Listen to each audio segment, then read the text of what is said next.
Her breaths came sharp, ragged, like the world itself was pressing down on her chest. The corridor around her was spinning, neon lights of the starport flashing, voices blurring into static. She was a princess, but right now, none of that mattered. She was just a girl on the verge of breaking. He stepped into view, not with weapons, not with commands, but with something absurdly simple. A small tube, bright silver under the glow. He dipped it, lifted it to his lips, and blew. Out drifted a shimmer of orbs, bubbles, iridescent and fragile, catching every fractured light. They floated between them, gentle, ridiculous, impossible in a place like this. The crowd hushed. The girl's frantic gaze locked onto the drifting colors, her panic caught off guard by wonder. And above, unseen behind layers of glass, her mother, the queen of an entire system, watched. She didn't breathe a word. The stranger had no idea her eyes were on him. The girl's name was Ilara. 15 years old, heir to a throne she didn't want, dragged across galaxies to stand in ceremonies that felt like cages. The pressure had been boiling for weeks until finally it cracked here, in the busiest hub of the capital starport. Her attendants had panicked, the guards had frozen, and chaos threatened to spiral. Ilara had dropped to her knees, hands over her ears, lost in her own storm. That's when Jace appeared. No uniform, no title. Just another traveler in scuffed boots, carrying little more than a duffel and the odd glint of humor in his eyes. He crouched low, leveled himself to her height, and let the bubbles dance between them. "Look," he whispered, though his voice carried soft warmth. "They don't break until you touch them. Sometimes you just watch." Ilara blinked, her fingers loosening from her temples. The floating spheres reflected her wide eyes, her pale face, even the tears clinging to her lashes. For the first time all day, her heartbeat slowed. She reached out, brushing one bubble, and laughed, a small, disbelieving sound, but real. Jace didn't push further. He just kept blowing, filling the corridor with tiny, shimmering orbs until the heavy air shifted into something almost magical. The guards exchanged looks, unsure whether to intervene, but too stunned to break the spell. Above, Queen Mera pressed one hand against the viewing glass. Every instinct told her to storm in, reclaim her daughter, demand order. But she stayed still. The man hadn't bowed, hadn't even looked up. He wasn't treating Ilara like a royal duty. He was treating her like a girl who needed to breathe. And for the first time in months, Ilara was breathing. The bubbles carried more than just light, they carried memory. Ilara remembered when her father had still been alive, when laughter in the palace gardens came easy, when she and her cousin had chased floating spheres across the grass. Those moments had felt like freedom. And now, somehow, here they were again, summoned in the middle of a crisis by a stranger who didn't even know her name. The crowd began to ease back, the panic ebbing into silence. A child in the corner giggled, reaching out to pop one of the orbs, and the tension fractured further. Jace gave the smallest smile, but never looked away from Ilara. He knew this wasn't about entertaining the crowd. This was about anchoring her. "See," he said quietly. "It's okay. The world doesn't have to press so hard right now." Her throat tightened, but she nodded. Her fingers, still trembling, found courage enough to pop another bubble. She smiled again, watery but real. And high above, the queen's sharp gaze softened. She saw not weakness, but strength in gentleness, strength in knowing when to step down instead of command. She had spent years building walls around her daughter, shielding her with protocol and power. Yet here, a man with nothing but bubbles had reached her heart. Jace rose slowly, careful not to startle her. "Better?" he asked. Ilara nodded again, her voice too thin to trust. He offered her the bubble wand, placing it in her small hand. She gripped it as if it were more precious than any jewel. What Jace couldn't know was that the queen's decision had already begun to form. The stranger who had knelt to her daughter without kneeling to the crown had just shifted the path of an empire. And he had no idea he was being watched. The starport lights dimmed, the crowd's murmur faded, but the moment burned itself into memory. A girl in crisis had found calm in the shimmer of bubbles. A queen had found a question she couldn't ignore. And Jace, still shouldering his worn duffel, was about to walk into a future far larger than he ever imagined. The station never forgot the night a girl with a crown hidden beneath her hood stopped crying because a stranger blew bubbles into the air. For Elara, though, the aftermath was heavier than the moment itself. Her attendants ushered her back to the royal wing, whispering nervously, glancing over their shoulders as if the memory of that corridor scene might follow them. They didn't know her mother had seen everything. Elara did. Behind closed doors, her chamber felt colder than the void outside. She clutched the little silver tube Jace had pressed into her palm, turning it over and over like it was a secret she wasn't sure she was allowed to keep. The bubbles had been silly, yes. Childish even. And yet, for the first time in so long, she had felt the storm inside her ease. She couldn't shake the image of him, the way his brown hair had caught the station lights, the way he hadn't looked at her like a princess but like a person. He hadn't scolded. He hadn't ordered her to stand. He had simply shown her something fragile, something fleeting, and asked nothing in return. Who was he? And why did it matter so much? Elara pressed the wand to her lips and blew again. A bubble floated up, carrying the colors of distant suns. She laughed softly, but the sound died when she caught sight of movement in the reflection. Her mother was standing in the doorway.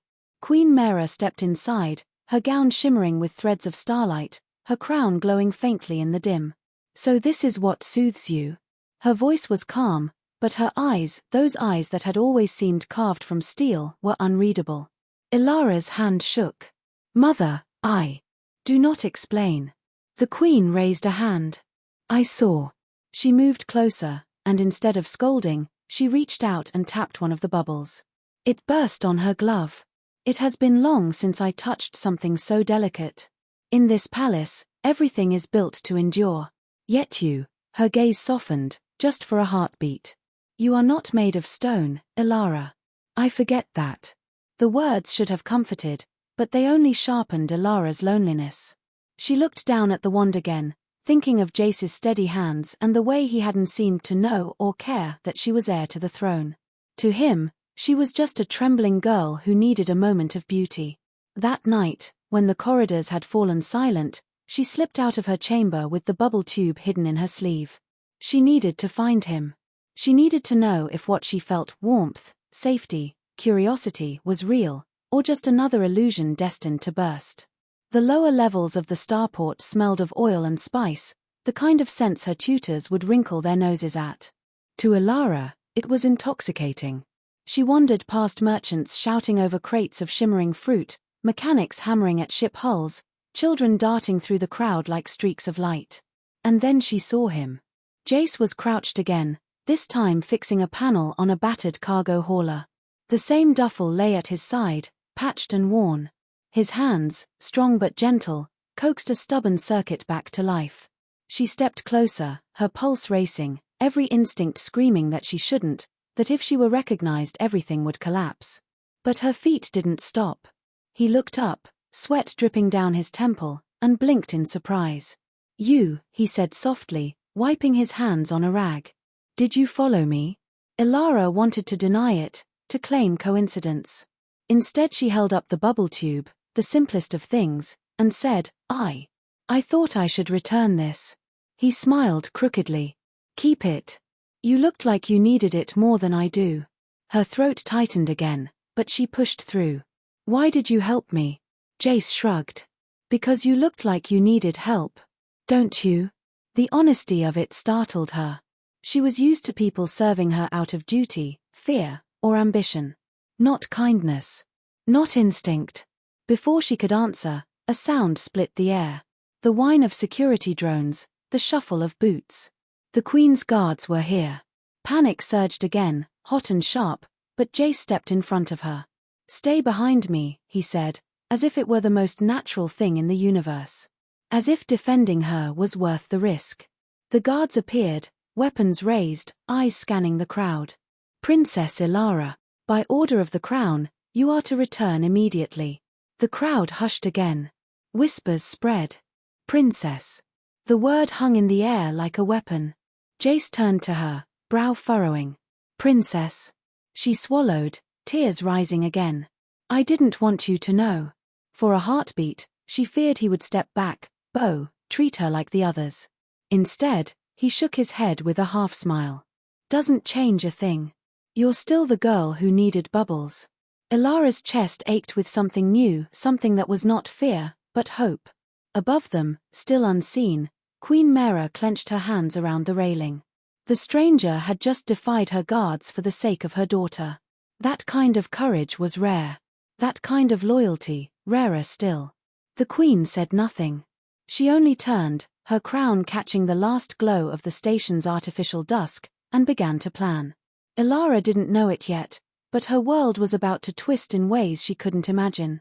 And Jace, the man with the bubbles, was about to be pulled into the very heart of a storm that stretched far beyond one girl's tears. The summons came at dawn. Ilara had barely slept, her mind looping through the night's events, the weight of the crown, the laughter that slipped out of her despite herself, the stranger's calm gaze. She still clutched the bubble wand when the chamber doors opened and a court attendant bowed low. Her Majesty requests your presence in the High Hall. At once. Ilara's heart stumbled. Her mother never summoned her at dawn unless something was wrong. She slipped the wand into her sleeve, hiding it the way one hides a love letter. The walk through the marble corridors felt endless, every guard's eyes on her, every wall echoing with whispers of duty, tradition, obedience.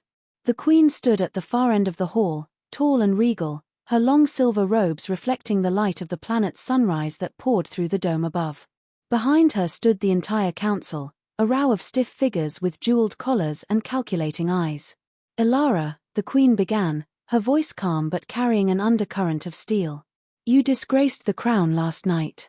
Ilara froze, her pulse thundering in her ears. I didn't mean. You panicked. In front of the court. In front of our allies.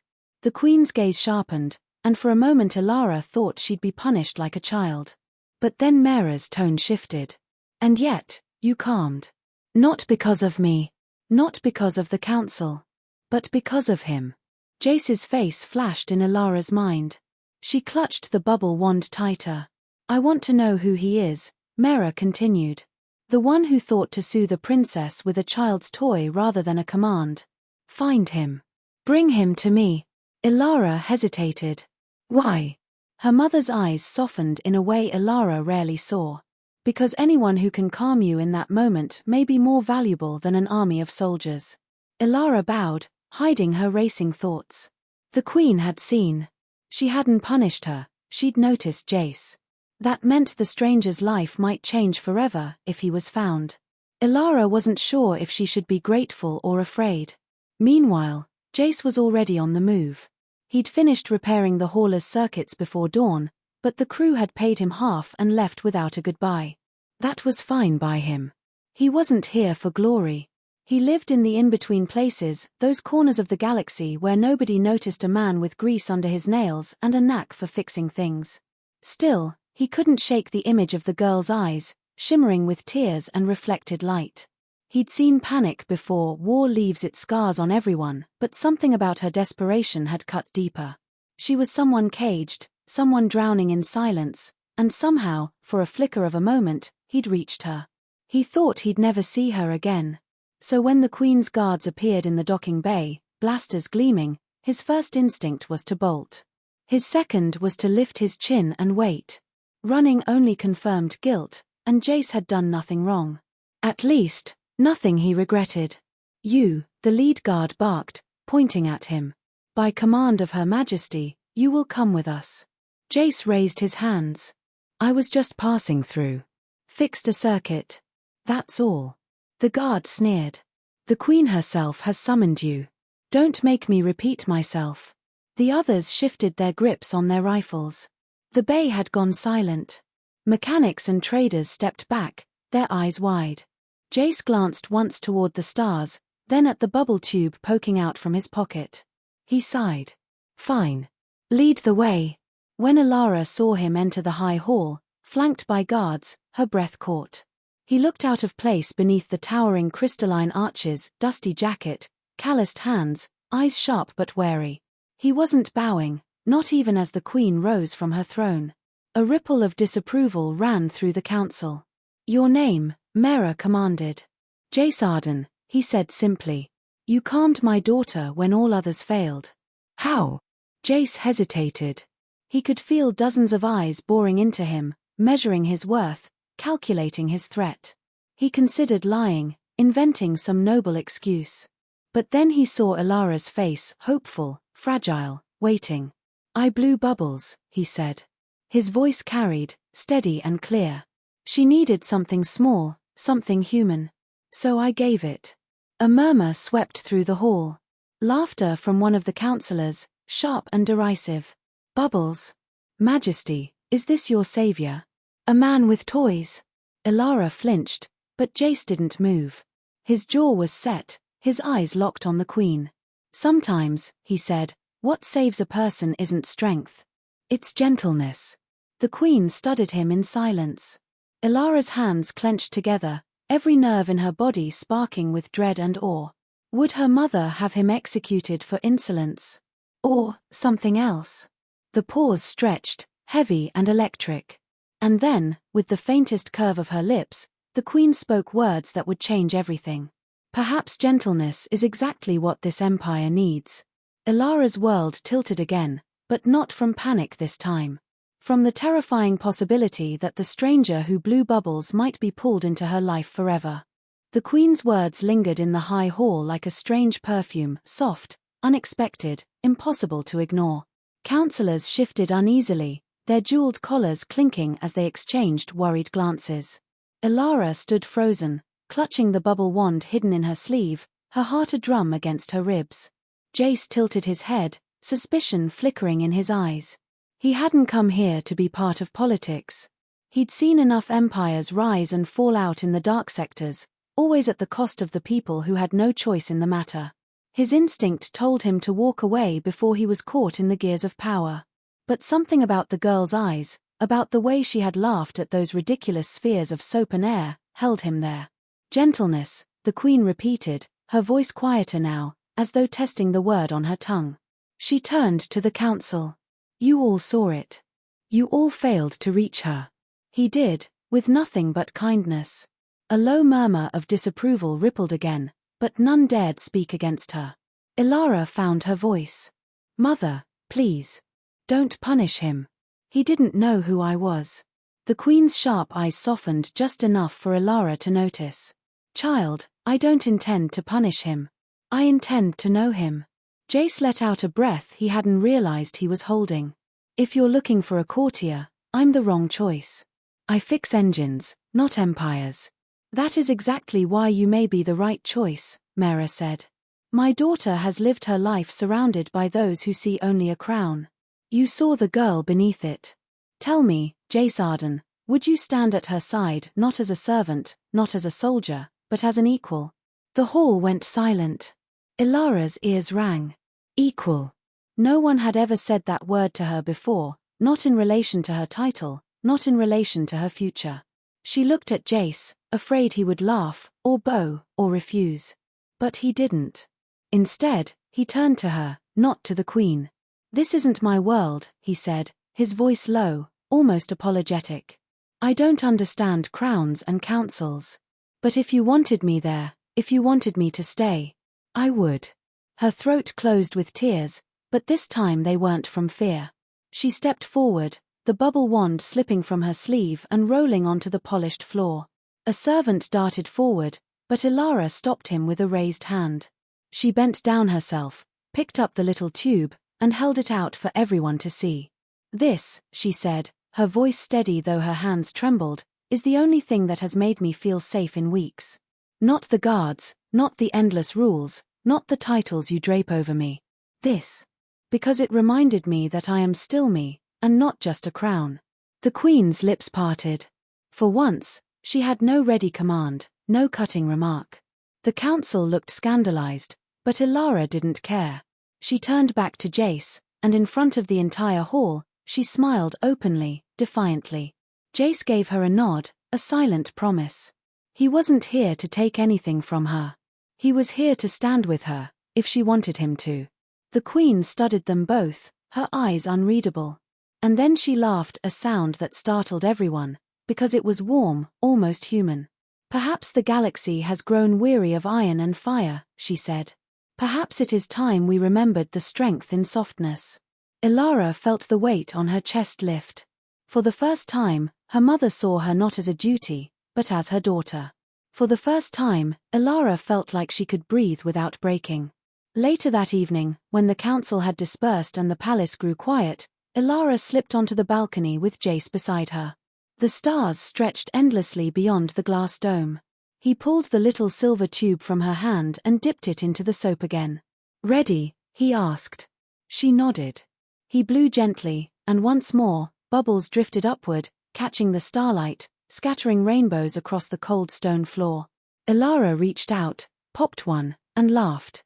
The sound carried into the night.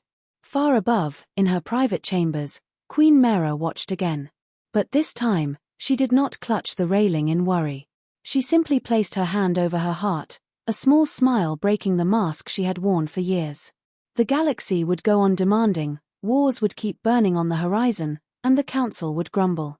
But in that fragile dance of bubbles under the stars, the queen glimpsed a truth she had long forgotten. Power could command obedience, but only love could calm a storm. And for Ilara, who had grown up in silence and fear, a stranger with a simple toy had given her more than peace. He had given her a reason to believe that gentleness could change even the coldest of worlds. That sometimes, the smallest gesture, a bubble drifting upward, shimmering with impossible colors, can carry the weight of an empire's future.